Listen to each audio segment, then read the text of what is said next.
Things are going badly for Manchester United on the pitch, and they're going badly for United off the pitch as well. We are in the middle of the biggest sell-off in Manchester United shares on the New York Stock Exchange since United went public 11 days ago. You can see here on this graph, the figures on the left are dollars, the share price. United opened at around $24 this morning at 8 o'clock New York time. That's our time, actually. I've just been told. 8 o'clock UK time. Yeah. Now, this evening, the share price is down to around $19. Ouch. So it is on track to be the worst day for United shares. £550 million has been wiped off the value of United at the lowest point of the shares today. And it's the biggest drop in United shares. We're on track for it being the biggest drop since the 12th of March 2020, when the share price dropped by 13.8%. At the moment, it's down 20%. Is that because the Glazers are intimating they might not sell? It is purely because of a report in the Mail on Sunday morning, that said the Glazers are considering taking United off the market. The New York Stock Exchange was closed yesterday because it was Labour Day. So this is the first day that traders have had to react to that news. Now, the people who own Manchester United shares, they have been expecting the Qataris to buy United. And the Qataris are willing to pay more than the share price. They were willing to pay something like £5 billion to buy the club. The share price values the club at around £3 billion. So if you had United shares, you were rubbing your hands thinking, here come the Qataris, I'm going to make a lot of money because they're going to buy my shares for a lot more than they're valued at today. That is why the share price has been going up since the Glazers announced in November that they were considering selling the club. As soon as reports come out that they're considering taking it off the market, then you see what happens. The share price comes down. What is interesting is that according to the share price, the market capitalisation of Manchester United, what the market thinks United is worth, is £3 billion. That is what United are valued at on the New York Stock Exchange at the moment.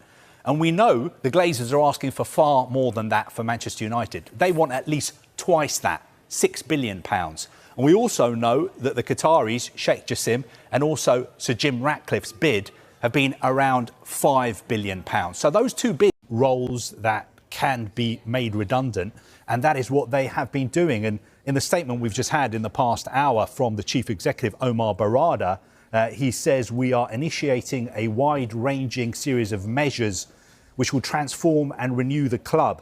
Unfortunately, this means announcing further potential redundancies, and we deeply regret the impact on those affected colleagues. However, these hard choices are necessary to put the club back on a stable financial footing.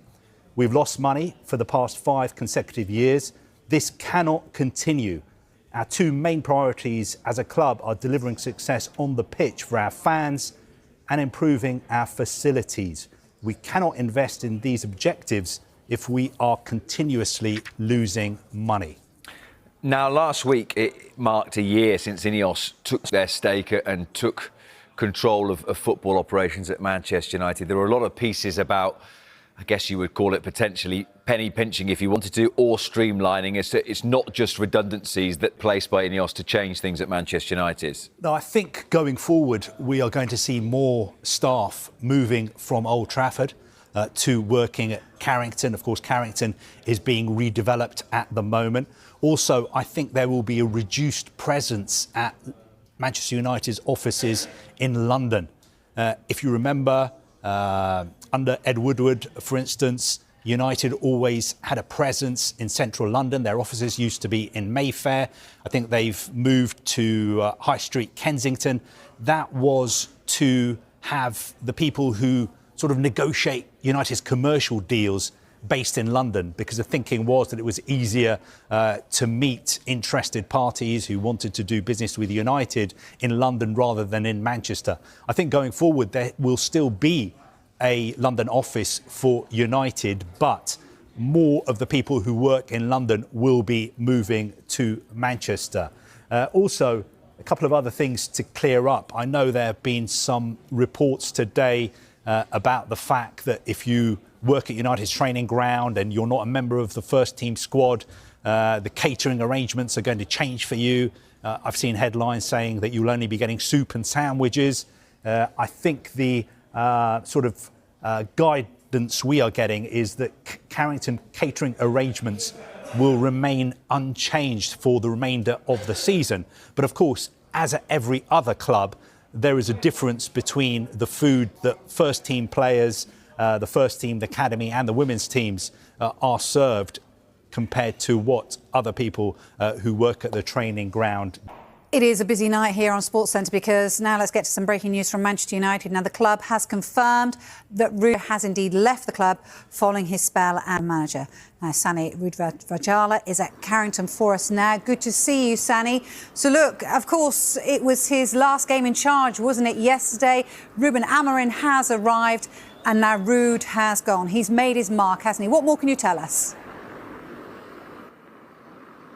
Yeah, so Ruud took in charge of Manchester United for these 4 games as interim boss, has left Manchester United. He was at Carrington this morning and left fairly early, and that was the first indicator that we had that something could be happening. Of course, when I say first indicator, there are a couple more as well. We saw his kind of emotional... Old Trafford witnessed one of the most chaotic and emotionally charged nights in recent memory as a routine match spiraled into complete disorder following a highly disputed moment inside the penalty area. What began as a typical fixture quickly transformed into a headline-dominating spectacle filled with confusion, protests, and raw emotion from players, staff, and supporters alike. The turning point came in the second half when an unexpected and controversial sequence inside the box brought the entire stadium to a standstill. Players instantly erupted, surrounding the match officials in protest as tempers surged on both sides of the pitch. The referee's hesitation only heightened the tension, leaving fans and viewers unsure of what had actually transpired. As the confusion intensified, Manchester United manager Rúben Amorim was seen furiously gesturing at the fourth official, clearly baffled and angered by the unfolding chaos. His reaction mirrored the emotions of thousands inside the Theatre of Dreams, where disbelief turned into vocal outrage. Old Trafford's legendary atmosphere shifted dramatically within seconds.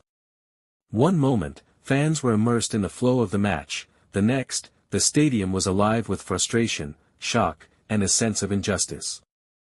Supporters chanted loudly, demanding clarity as the chaotic scene stretched on. Players on both sides struggled to stay composed, with some visibly emotional and others frantically trying to calm things down. The intensity of the situation was palpable as teammates pulled each other away from the officials, trying to prevent the situation from escalating even further. Rúben Amorim's visible fury added another layer of drama to the unfolding saga. The Portuguese manager, already under pressure to guide Manchester United through a challenging season, was left shaking his head in disbelief.